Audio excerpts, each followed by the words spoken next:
What's up mga pare ko, this is W Gameplay. Please like the video, mag-subscribe at i-click ang notification bell button para wala kayong malampasang mga videos natin. Si RR Garcia ay maituturing talagang mahusay na isang gwardya. Well, totoo naman talaga, di ba? Naging MVP noon sa UAAP, nag-champion na rin sa PBA at twice na rin naging PBA All-Star. Pero parang may mali talaga sa karir ni RR, di ba? Dahil halos taon-taon ay nate-trade nga siya sa ibang mga PBA teams. Sa 5 taon niyang nasa liga ay 5 teams na rin ang napaglaruan niya. Yes, 5 teams mga pare ko sa 5 taon.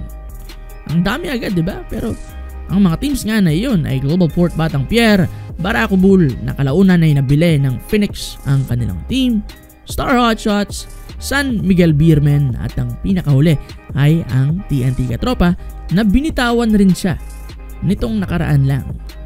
Well, nakakalungkot lang talaga sa part ni RR dahil hindi niya deserve yan eh. Magaling siyang player at may experience na talaga sa liga. Pero ganoon talaga eh. Kung hindi na siya kailangan ng ibang mga teams, wala na tayong magagawa doon. Wika nga ni RR sa interview ng Spin.ph ay naghihintay pa nga rin daw siya ngayon ng tawag mula sa ibang mga PBA teams. Hindi raw siya injured at sadyang tinanggal lamang talaga siya sa team ng TNT. Pero may kontrata pa naman daw siya hanggang September sa TNT, kaya't may sahod pa rin siya kahit na papaano. Pero kahit na ganun, sayang pa rin mga pare ko yan, no? Sayang talent, sayang experience niya. 29 years old lang to eh. At tingin ko kaya niya pang patunayan ang sarili niya kapag nabigyan nga talaga siya ng isa pang malaking break. Lahat naman siguro ng mga PBA teams ay pwedeng makinabang pa rito kay RR Garcia. Pero yun nga, hindi naman natin pwedeng questionin ng mga teams na binitawan si RR dahil pinag-isipan rin naman nila yon. Pero sa opinion ko, nababagay si RR sa NLEX dahil wala pa nga si Kiefer at kaya niyang punan kahit na papaano ang butas na yon. Sunod, Ginebra. Yes, loaded na ang Ginebra pero 2-3 lang ang legit point guards nila at forwards lang talaga ang marami sa kanila.